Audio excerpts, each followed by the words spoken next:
Hello friends, welcome to the class. Today we'll be discussing about the immunodeficiency disease of the adaptive system. Last class में we had discussed about the innate immunity deficiency. So it will be divided into deficiency of the B cells and deficiency of the T cells. So before starting, patient कैसे present करेगा इस बारे में discuss करें. So small baby presenting with failure to thrive symptoms, recurrent infections, and inability to gain weight, and developmental milestones will be slow. So, क्या problem कहाँ से होगी? टी सेल में सेल मीडिएट इम्यूनिटी डिफेक्टिव होगी. Okay, so right from the birth, जैसे ही बच्चा पैदा होगा उसकी T cell mediated immunity proper नहीं होगी. हाउएवर जब बी सेल में डिफिशियंसी आएगी तो ह्यूमरल डिफिशियंसी होगी. But maternal immunoglobulins around 6 months तक रहते हैं बच्चे के बॉडी में, तो इसे आते आते प्रेजेंट करते करते अराउंड 6 मंथ्स लग जाएंगे. So this is the difference. So friends, as I told, B cells की डिफिशियंसी में क्या डिजीज आएंगी? X-linked agammaglobulinemia, IgA deficiency, hyper IgM syndrome and SCID, severe combined immunodeficiency. और deficiency of T cells में main आपको क्या याद रखना है? DiGeorge syndrome and severe combined immunodeficiency. तो दोनों में SCID आएंगे, दोनों के डिफेक्ट होते हैं बी एंड टी सेल्स के. So friends, X-linked agammaglobulinemia. तो फ्रेंड्स, एक्स-लिंक्ड ए गामा ग्लोबुलिनीमिया क्या है कि इसमें जो pro B cells and pre B cells, जैसे मैंने आपको पहले वीडियोस में बताया है, वो मैच्योर नहीं हो पाएगा प्रॉपर मैच्योर बी सेल में, जो कि मैच्योर बी सेल मतलब जो एंटीबॉडीज प्रोड्यूस करती हैं. तो प्रॉब्लम क्या है? म्यूटेशन होगा ब्रूटन ट्राइरोजीन काइनेज जीन में. ये जो है ये एसोसिएट, जब आपको मैं बताया था Ig receptor complex B cells पे आते हैं, दैट इज द मैच्योरेशन. वो आएंगे, उसके बाद ही आईजी एंटीबॉडीज वो सेक्रेट कर पाएंगे. So there is the Ig receptor complex में ये बीटीके जीन है जो कि प्रॉपर नहीं है, और ये आगे मैच्योरेशन में भी इंपॉर्टेंट है और सिग्नल्स भी ट्रांसड्यूस करता है, जिसके बाद आगे बी सेल एक्टिवेट होता है, एंटीबॉडीज प्रोड्यूस करता है. So after 6 months of age, आपको बताया था 8 मीटर एंटीबॉडीज जो है वो जो रोल अपना प्ले करती हैं वो डिप्लीट हो जाती हैं, और उसके बाद एंटीबॉडीज नहीं रहेंगी बॉडी में, तो इंक्रीज बैक्टीरियल इन्फेक्शंस हो जाएंगे. बिकॉज ये एक्स-लिंक्ड है तो क्या यंग बॉयज में कॉमन है. ठीक है, और इन्फेक्शन कौन से mainly? Haemophilus influenza, Streptococcus pneumoniae, staphylococcus aureus, ये सब कैटलिस पॉजिटिव बैक्टीरिया हैं. और टी सेल मीडिएटेड रिएक्शंस क्या होंगी? नॉर्मल. तो जो आपके ये टी सेल मीडिएट क्या हो जाएंगे? वायरल एंड ईस्ट कैंडिडा है, ये इनकी अगेंस्ट बॉडी प्रॉपर फाइट कर लेगी. तो फ्रेंड, नेक्स्ट जो डिजीज है वो है severe combined immunodeficiency, that is called SCID. ये क्या है? T cell mediated deficiency combined with the B cell deficiency, मतलब दोनों का डिफिशियंसी होगी. अब इसका इनहेरिटेंस 2 तरह का होता है. ये तो एक्स-लिंक्ड SCID हो सकता है या ऑटोसोमल रिसेसिव SCID होता है. एक्स-लिंक्ड SCID में mutations in the gamma component of cytokine receptors.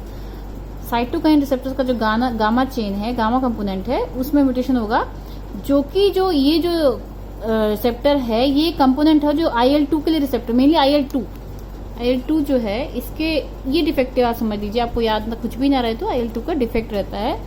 Apart from that interleukin 7 और इंटरल्यूकिन 15 के रिसेप्टर्स पे भी इफेक्ट पड़ता है, जो कि NK सेल एक्टिविटी और लिम्फोइड प्रोलिफरेशन, उसके मैच्योरेशन में बहुत इंपॉर्टेंट रोल प्ले करते हैं, जो कि मैंने आपको बताया भी था कि कई तरह के स्टिमुलेटिंग फैक्टर्स हमें चाहिए होते हैं, तो इसमें ये सब का रोल होता है. तो ओवरऑल क्या हुआ? अब इनके रिसेप्टर्स डिफेक्टिव है तो इनका फंक्शन ही डिफेक्टिव हो गया है. ओके, अब coming to autosomal recessive SCID. इसमें है एंजाइम एडिनोसिन डीएमिनेज की डिफिशियंसी. इसका अभी तक प्रॉपर जो है मैकेनिज्म पता नहीं है, but it is suggested that जो ATP की डीऑक्सी जो मेटाबोलाइट्स हैं, डीऑक्सी ATPs, जो भी न्यूक्लियोटाइड्स होते हैं, उसका डीऑक्सी जो फॉर्म होते हैं वो टॉक्सिक हो जाते हैं, जो रैपिडली डिवाइडिंग इमेच्योर लिम्फोसाइट्स होते हैं. सो इसीलिए ये इस तरह काम कर सकता है, और इसीलिए मेनली टी सेल्स जो होते हैं इसमें कम होंगे इस वाले में. और एक्स-लिंक्ड SCID है तो आपको पता है यंग बॉयज में पाया जाएगा ज्यादा. इसमें क्या हो जाएगा फिर? ओवरऑल आप जो फाइंड करेंगे, number of T cells low होंगे, and because B cell activity भी सफर कर रही है तो डिक्रीज इम्यूनोग्लोबुलिन्स हैं. और इसका ट्रीटमेंट देखा जाएगा तो होमोलोगस स्टेम सेल ट्रांसप्लांटेशन ही इसका मेन स्टे ऑफ ट्रीटमेंट है, और ट्राई किया जाता है कि जीन और एक्स-लिंक्ड जो SCID है इसमें गामा की जो जीन है उसकी therapy success, gamma gene therapy successful हो चुकी है तो उसे भी यूज कर सकते हैं। Okay, coming to next, hyper IgM syndrome. आपके नाम से पता लग रहा है कि आईजीएम पेशेंट में ज्यादा होता है, बट जो नॉर्मल आईजीजी, आईजीए, आईजी हैं, इसमें जो आइसोटाइप स्विचिंग जो मैंने आपको बताया था वो प्रॉपर नहीं हो रहा है एंड उस स्टेप पे प्रॉब्लम हो रही है। तो मतलब क्या है, लॉस ऑफ फंक्शन म्यूटेशन हो रहा है CD40 के जीन का। CD40 आपको पता है बी सेल एक्टिवेशन में बहुत इंपॉर्टेंट रोल है CD40 लाइगेंड का। तो उस स्टेप पे हो सकता है, या तो साइटिडीन डीएमिनेज एक एंजाइम होता है, उस लेवल पे भी डिफेक्ट हो सकता है। जैसे हमने बता दिया, आईजी क्लास स्विचिंग में डिफेक्ट है, एफिनिटी मैचुरेशन में डिफेक्ट है। पेशेंट कैसे प्रेजेंट करेगा, अगेन रिकरेंट पायोजेनिक इन्फेक्शंस, क्योंकि एंटीबॉडीज प्रॉपर नहीं है, हर तरह की एंटीबॉडीज अवेलेबल नहीं है। टेस्ट करेंगे, आईजीएम बहुत ज्यादा होगा, आईजी बिल्कुल नहीं होगा या बहुत कम होगा, एंड आईजीजी भी काफी रिड्यूस्ड होगा। बट हाउएवर आप चेक करेंगे तो number of B and T cells lymph nodes में एंड सर्कुलेशन में नॉर्मल ही पाए जाएंगे।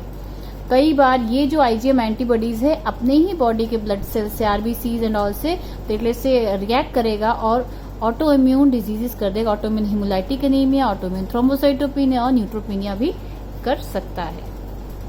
Coming to the next disease, that is the selective IgA deficiency. So as per name suggest, यहाँ पे आईजीए की deficiency both serum and secretary IgA. Patient generally asymptomatic होगा, but जो पेशेंट्स में थोड़ा सिम्टम्स आएंगे वो रिकरेंट साइनोपल्मोनरी, आपको पता है म्यूकोजल बैरियर्स, जो जीआई ट्रैक्ट है, सलाइवा है, इन सब का बैरियर में डिफिशियंसी हो जाएगी। इसीलिए जो पेशेंट जो सिम्टोमेटिक होंगे उनको साइनोपल्मोनरी इन्फेक्शन होंगे या डायरिया होंगे रिकरेंट। हालांकि मोस्टली ये प्रेजेंट सिम्टम्स के साथ नहीं करता। और अब पेशेंट्स को पता कब लगेगा, मतलब कब डायग्नोज हो जाएगा, जब ब्लड ट्रांसफ्यूजन होगा उनमें, किसी अननोन किसी दूसरे पर्सन से ब्लड ट्रांसफ्यूजन होगा और उस पर्सन की जो आईजीए होंगी उसकी वजह से बॉडी में एक तरह का एनाफिलैक्सिस होगा, क्योंकि IgA is a foreign to the body. So एक फॉरेन मॉलिक्यूल होगा, इसलिए एक एनाफिलैक्सिस होगा और इससे आगे टेस्ट करके हम पता लगा सकते हैं that is a patient has a IgA deficiency. Coming to the T cell deficiency syndrome, that is the DiGeorge syndrome. यहाँ पे जो होगा, failure of development of third and fourth pharyngeal pouches होगा, जो आपने एम्ब्रियोलॉजी में पढ़ा होगा। इनसे जो है थाइमस एंड पैराथोरिस डेवलप होते हैं। So no thymus means T cell mediated, यहाँ पे मैचुरेशन नहीं होगा टी सेल का और T cell mediated immunity defective होगी।